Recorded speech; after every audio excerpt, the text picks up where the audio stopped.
నమస్తే, welcome to #you. నేను మీ రాజేష్. ఉత్తర తెలంగాణ జిల్లాల పట్టభద్రుల ఎమ్మెల్సీ ఎన్నికలపై ప్రధాన రాజకీయ పార్టీలన్నీ కూడా ఫోకస్ పెడుతూ ఉన్నాయి తెలంగాణలో. ఈ నెల 6వ తేదీతో ఆ పట్టభద్రుల ఓట్ల నమోదు ప్రక్రియ కూడా ముగిసింది. అయితే అనుకున్న స్థాయిలో ఓట్లు నమోదు కాకపోవడంతో ఆశావాహులు ఒకంత నిరాశగా ఉన్నట్లుగా తెలుస్తుంది. అయితే ప్రధాన పార్టీలు మాత్రం ఈ ఎమ్మెల్సీ సీటును కైవసం చేసుకునేందుకు కసరత్తు మొదలుపెట్టాయి. ఓటర్లను ఆకర్షించడానికి ఎవరు వ్యూహాలు వారే రెడీ చేసుకుంటున్నారు. ముందుగానే అభ్యర్థులు ఖరారు చేసి ఎన్నికల నోటిఫికేషన్ విడుదలకు ముందే ప్రచారానికి తెరలేపడానికి కూడా కొంత పావులు కదుపుతున్నారు.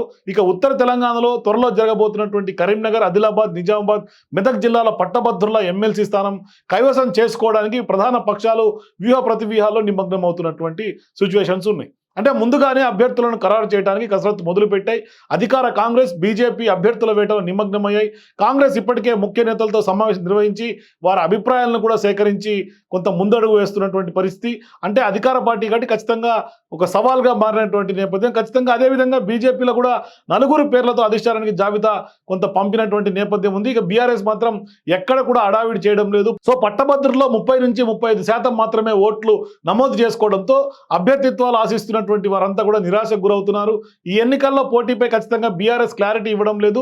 ఒకరిద్దరు నేతలు మాత్రం తాము బరిలో ఉంటామని ప్రచారం చేసుకుంటున్నట్లుగా కూడా వాళ్ళు గ్రౌండ్ వర్క్ స్టార్ట్ చేసేసారు. కానీ బీఆర్ఎస్ నాయకత్వం నుండి కూడా వారికి ఎలాంటి సిగ్నల్స్ అందట్లేదని కూడా కొంత డైలమాలో వాళ్ళు ఉన్నారు. మరి కాంగ్రెస్, బీజేపీ మాత్రం ఒక రకంగా దూకుడు పెంచే ఖచ్చితంగా ఆ సీట్ని వాళ్ళ పార్టీ ఖాతాలో వేసుకొని కొంత వేవ్ పెంచుకునే కార్యక్రమం చేయాలని కూడా ఒక రాజకీయంగా అస్త్రంగా వాడుకునే ఒక అవకాశం కనిపిస్తుంది. సో ఈ సీటుపై మరింత ఫోకస్ పెట్టేలా కూడా ఇప్పటికే బలమైనటువంటి అభ్యర్థుల కోసం కొంత అన్వేషణ కూడా కొనసాగిస్తున్నాయి ఆ రెండు అధికార పార్టీలు కూడా. సో ఇప్పుడు బీఆర్ఎస్ లో కనిపించినటువంటి ఎమ్మెల్సీ ఎన్నిక ఆడావిడి ఉత్తర తెలంగాణలో 2023 అసెంబ్లీ ఎన్నికల వరకు కూడా బలంగా ఉన్నటువంటి బీఆర్ఎస్ తర్వాత ఒక్కసారిగా డీలా పడిపోవడంతో ఎమ్మెల్సీ ఎన్నికల్లో ఇప్పుడు ఆ పార్టీ వ్యూహం ఏంటో అర్థం కాకుండా అంతుపట్టకుండా తయారైంది.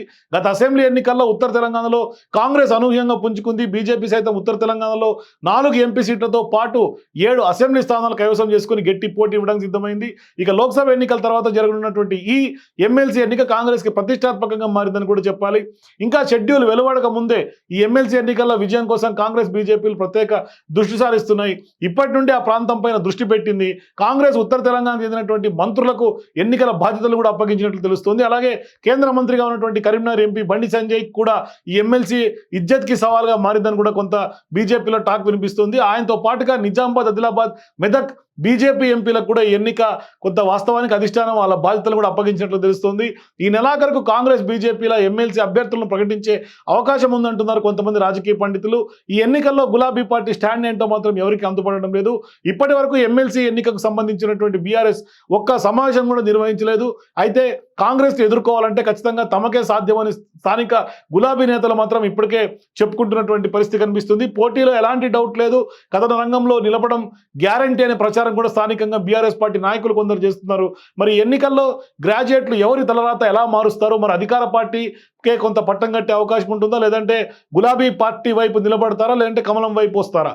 సో అసలు ఈ ఎమ్మెల్సీ ఎన్నికల్లో పట్టభద్రులు ఎవరిని గెలిపించే అవకాశాలు ఉన్నాయి? మరి గత అసెంబ్లీ పట్టభద్రుల ఎమ్మెల్సీ ఎన్నికల్లో తీన్మార్ మల్లనను గెలిపించినటువంటి నేపథ్యంలో ఈసారి మరొకసారి కాంగ్రెస్కే అవకాశం ఇస్తారా, లేదంటే ప్రతిపక్ష పార్టీలుగా బీఆర్ఎస్ కానీ లేదంటే బీజేపీకి అవకాశం ఇస్తారా?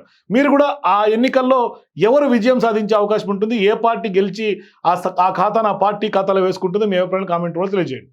For more videos please watch #.